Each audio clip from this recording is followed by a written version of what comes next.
मुख्यमंत्री पुष्कर सिंह धामी ने आज कई विकास योजनाओं की घोषणा की। उन्होंने कहा कि राज्य की पहली साइंस, टेक्नोलॉजी और इनोवेशन पॉलिसी लागू की जा चुकी है और तकनीकी, डिजिटल गवर्नेंस तथा व्यापार के क्षेत्रों में प्रगति हो रही है। मुख्यमंत्री ने यह भी बताया कि देहरादून जल्द ही देश का 5वां साइंस सिटी बनेगा। सीएम धामी ने युवाओं को नवाचार और उद्यमिता में शामिल होने के लिए प्रेरित किया।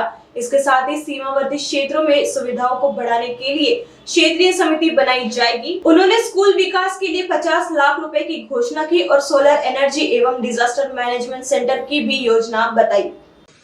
ऑलरेडी प्रधानमंत्री जी के मार्गदर्शन में, उनके सहयोग से, उनकी प्रेरणा से हमारी सरकार उत्तराखंड में भी विज्ञान और तकनीकी नवाचार को बढ़ावा देने के लिए कृत संकल्पित होकर कार्य कर रही है। एक और जहां हमने राज्य की पहली विज्ञान, प्रौद्योगिकी एवं नवाचार नीति लागू की है, वहीं हम प्रदेश में टेक्नोलॉजी, डिजिटल गवर्नेंस, शोध एवं विकास के अनुरूप इकोसिस्टम को प्रोत्साहित कर रहे हैं। साथ ही हम प्रदेश में साइंटिफिक रिसर्च और लर्निंग को बढ़ावा देते हुए साइंस बेस्ड नॉलेज इकोनॉमी को भी मजबूती प्रदान करने का प्रयास कर रहे हैं।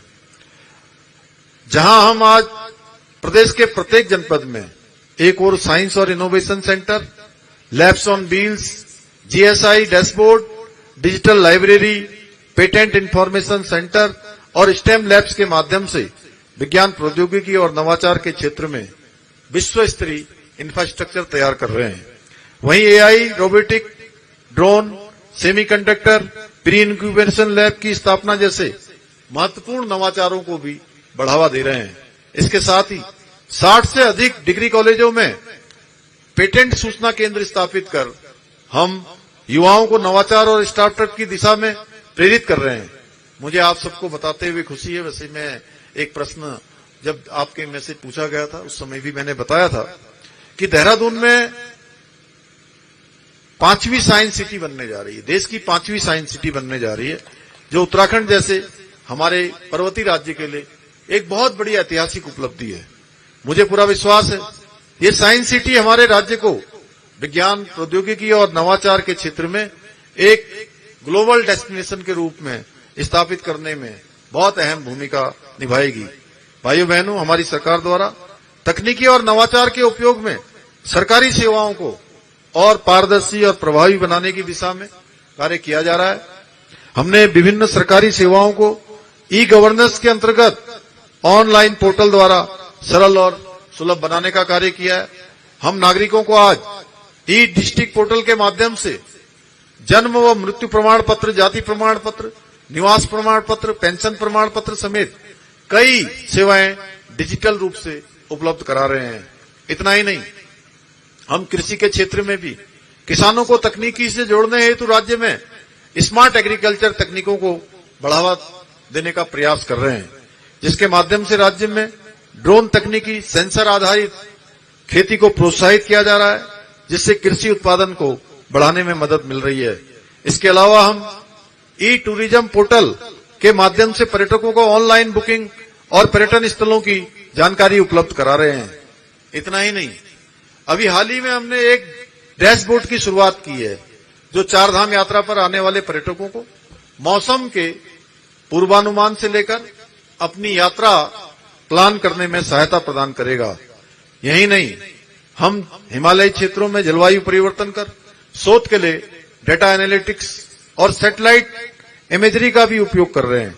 मुझे पूरा विश्वास है ये सभी कार्य उत्तराखंड को एक आत्मनिर्भर और तकनीकी रूप से उन्नत राज्य बनाने की दिशा में बहुत महत्वपूर्ण कदम साबित होंगे।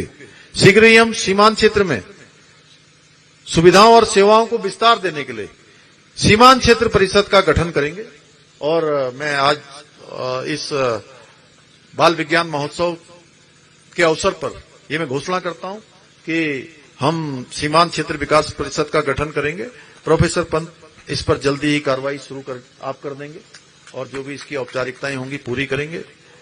भाइयों बहनों, मेरा मानना है विज्ञान और प्रौद्योगिकी का वही एक ऐसा माध्यम है जिसके द्वारा हम आम लोगों के जीवन स्तर को बेहतर बनाकर उत्तराखंड को अग्रणी राज्य बनाने के अपने विकल्प रहित संकल्प को साकार कर सकते हैं।